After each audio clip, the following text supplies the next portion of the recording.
Somebody who's been trained, and they're kind of the internal coach. Sometimes they're even ICF accredited, or they've gotten accredited somewhere else. But they are kind of targeting a high level of executives, or maybe the leadership team. And then sometimes they hire outside coaches like myself to come in and do coaching. So then the EA model hopefully gets to work with a lot of the more worker bees or management that's not at the super high level. Because I'm guessing a lot of time you don't see the highest level of employee through what you do, unless there's extreme confidentiality. I would. Or get sworn in as the expert, and I go, this is like imposter syndrome. You know, I don't want to be the expert, but I am according to the law, because I know I've got the training and I've been trained to know about this. But choosing which parent got what kid or how, I hated that, and I hated the forensic psychology and being the quote expert. In coaching, I don't have to be the expert except on coaching. I'm not the expert on their life or their problem or their issue.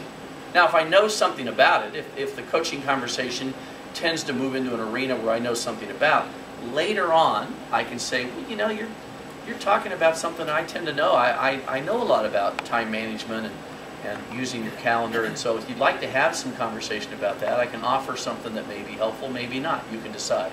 That's when I take my coach hat off and put my teacher hat on. But it's good to know which role you're in at times with their team. Now, you can't always be. I mean, there is a buck stops here. Somebody's the boss. Somebody makes the decisions. But a lot of the best corporations today have incorporated a coaching model in management. You know, back in I think the 70s is when we started to lose middle managers and lose a lot of the assistant. People had to do more themselves. And today there's a lot of virtuality. A lot of people are distance. What do they call that? Where you work by distance? Telecommuting. Yeah, telecommuting. There's more and more of that all the time. So whoever's the manager of that person, if they use coaching skills to instill kind of self-management skill sets you want to look at. Where can you intervene? Where can coaching be of assistance with this person or this team? Decisiveness, flexibility, self-awareness, doing whatever it takes, being a quick study, leading employees, team orientation, building and mending relationships, compassion, sensitivity, straightforwardness, composure, etc. I started working with training in the local area where I lived in Fort Collins, so IBM, Waterpick, Hewlett-Packard, Kodak, etc. And a short story, then got hired to be the executive coach for a woman's training firm in 1989, 1990, and for 10 hours a week I actually was the executive coach for the teams that she coached, and that set my foot in the world of really wanting to do more coaching than not.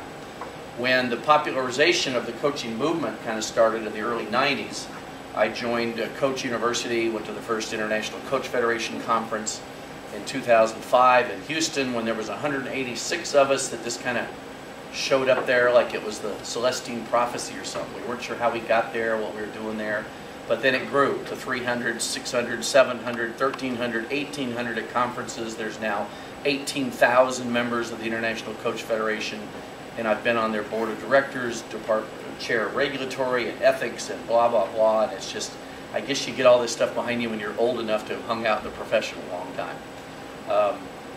The letters after my name, which aren't as significant as what they represent, because, you know, I could put even more, but we all know that's not the importance. So the EDD is an educational deficit disorder. I mean, Doctor of Education.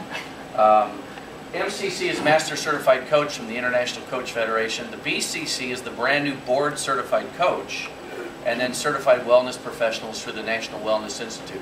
I don't say those to boast, I say those to contextualize the fact that all of these things cross over. And I also owned an EAP in Colorado for a while and was a for-hire EAP for many EAPs. So I know the world enough, and I've for years been speaking at conferences at EAP about really a lot of what you're doing is coaching anyway.